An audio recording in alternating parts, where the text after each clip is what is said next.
Soyez les bienvenus, chers internautes, sur ce numéro du développement.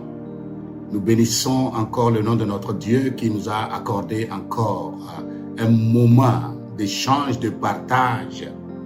Nous sommes dans la mission intégrale et nous aurons à développer un message en série qui va prendre 3, 4, 5 numéros.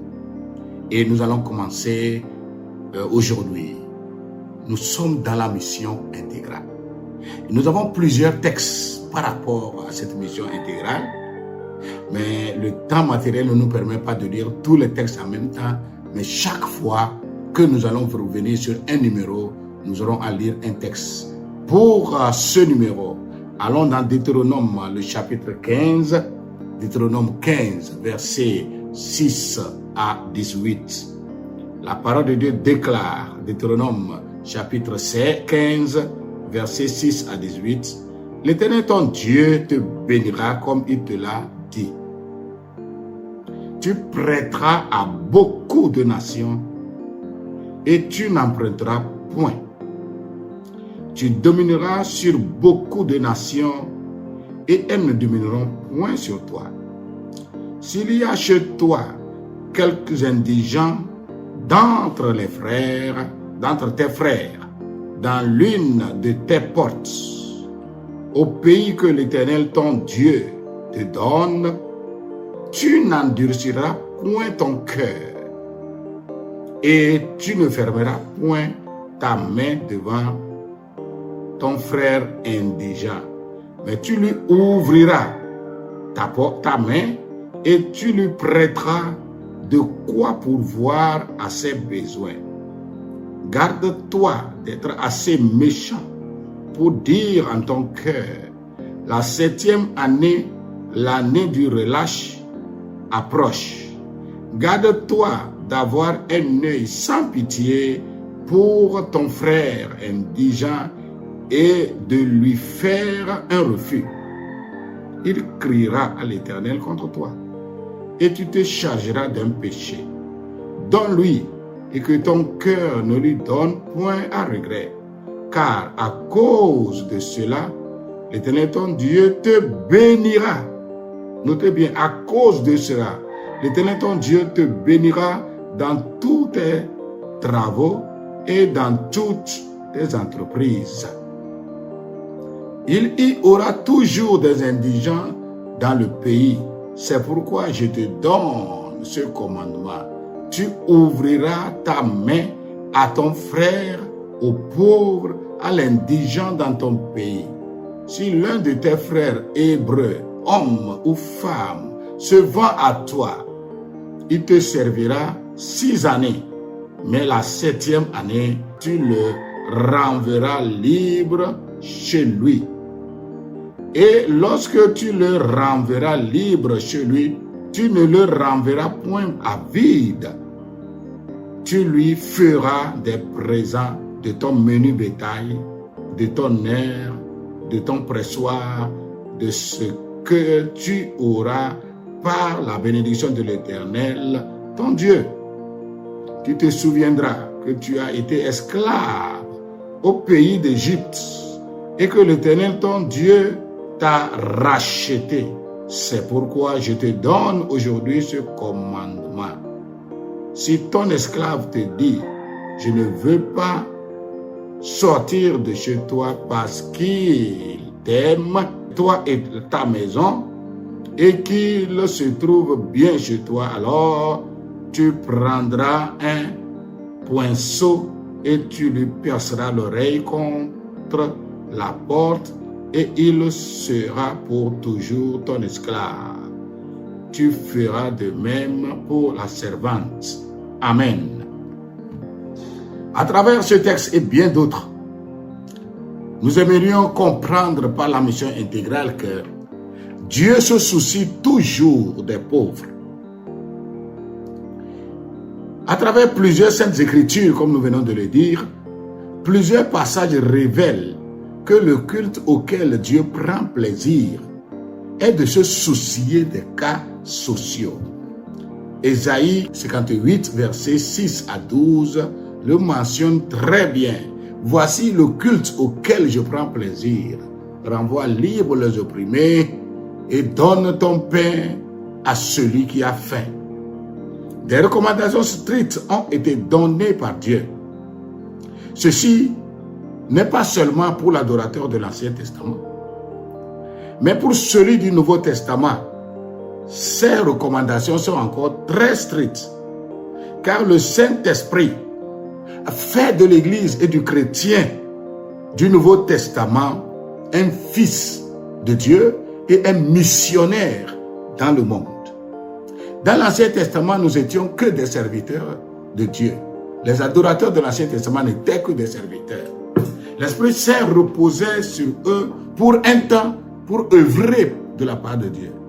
Mais dans le Nouveau Testament, la parole de Dieu déclare à tous ceux qui l'ont reçu, à ceux qui ont cru en son nom, il a donné le pouvoir de devenir enfants de Dieu. Étant donc enfants de Dieu, nous avons le statut que Jésus avait. Parce que le sang de Jésus est désormais à nous. Et donc, étant donc enfants de Dieu, nous devons faire ce que Jésus avait fait de son vivant et durant sa mission terrestre. Il a chassé les démons, il a guéri les malades, il a renvoyé libres les opprimés, il a nourri des foules. La mission intégrale se veut, n'est-ce pas, une mission qui sauve l'âme, qui sauve l'esprit et qui sauve le corps. Un salut holistique, un salut dans tous les domaines. Et tout pasteur, chaque église doit penser à accomplir cette mission de façon holistique. Il n'est pas normal de nous contenter seulement d'enregistrer des nouveaux convertis, de leur enseigner pour la classe de baptême, les baptiser et croiser les bras comme si nous avons terminé en les voyant tous les dimanches fourmiller les temples. Comment vivent-ils? Comment sont-ils en train d'impacter leur environnement? Quelle est leur vie morale? Quelle est leur vie matérielle? Quelle est leur vie financière? Avant de nous occuper de leur vie spirituelle. Si nous ratons, n'est-ce pas, les domaines saillants et plus tangibles dans la vie des chrétiens, nous n'aurons que des comédiens, comme c'est le cas dans plusieurs églises aujourd'hui, où la plupart des chrétiens ne sont que des cas sociaux dans nos églises. En tant que chrétiens, nous devons, dans un premier temps, voir quelques clés qui nous permettent d'être un missionnaire de façon intégrale. La première clé, c'est de comprendre notre sens d'adoration et notre appartenance à Dieu. Notre sens d'adoration. Qui parle d'adoration parle de relation. Nous devons avoir une relation tripartite. La première relation, c'est le changement intérieur, la relation avec nous-mêmes. En Jésus-Christ, nous avons un nouveau statut. Et il est important que nous comprenions notre nouveau statut en Jésus. Notre statut en Jésus nous amène à comprendre que nous avons quitté le malheur pour le bonheur. Nous avons quitté la faiblesse pour la force. Nous avons quitté le statut humain pour un statut divin. Le statut limité pour un statut illimité. Le statut physique pour un statut spirituel. Nous devons comprendre qu'en Jésus-Christ, nous sommes placés comme des prophètes capables de créer. Tu dois déclarer des choses qui doivent venir en existence. Après cette relation, n'est-ce pas, introvertie pour nous-mêmes, qui va aboutir à un changement intérieur, nous devons avoir la relation verticale, la relation entre nous et notre Dieu. Nous et Dieu, nous sommes devenus une combinaison, comme je venais de le dire. Combinaison entre le spirituel et le physique, entre le terrestre et le céleste, entre le fini et l'infini. Nous parlons comme si Dieu agissait par nous. Nous devons être sûrs qu'en Jésus-Christ, il n'y a plus d'impossibilité.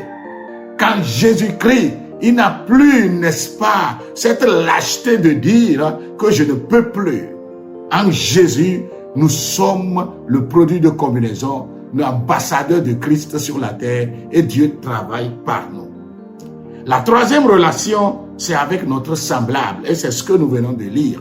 Si nous disons que nous adorons Dieu, si nous disons que nous avons changé et désormais nous avons quitté le statut terrestre pour le statut céleste, nous devons attirer l'environ ou notre environnement à Jésus-Christ. Nos concitoyens, nos prochains qui ne connaissent pas le Seigneur Jésus-Christ, nous avons, n'est-ce pas, cet atout de les amener à Christ. Et c'est là ce que Deutéronome nous recommande. Dieu s'intéresse, n'est-ce pas, à l'indigent et il met son problème sur le compte de l'Église, donc sur le compte du chrétien. Non seulement nous comprenons le sens de l'adoration qui est tripartite, nous comprenons également que nous-mêmes et nos biens deviennent une propriété de Dieu. Dieu nous a responsabilisés comme gestionnaires. Il nous a donné tout ce dont nous avons besoin pour mieux gérer ses biens. Il nous a donné l'intelligence, la sagesse et il fait de nous des instruments de fructification de ce que nous avons. Il est dit, car Dieu te bénira à cause du peuple. Dieu te bénira à cause de ceux-là qui sont marginalisés. Donc, ce que nous avons ne nous appartient pas, mais ce sont des biens mis à notre disposition pour leur bonne gestion en vue de bénéficier à plusieurs. Nous devons comprendre également que nous devons adorer Dieu à partir des biens mis à notre disposition. Les biens que Dieu nous a légués, nous devons les utiliser pour adorer le Seigneur. Et nous devons comprendre également que la manière dont le chrétien réagit face à l'argent révèle ce qu'il a dans son cœur. La manière dont le chrétien réagit face à ses biens révèle si réellement il a donné sa vie à Jésus-Christ. Telle est la première clé de notre engagement dans une mission intégrale. Comprendre le sens de notre adoration et de notre appartenance à Dieu. Et nous l'avons décliné en 3 parties.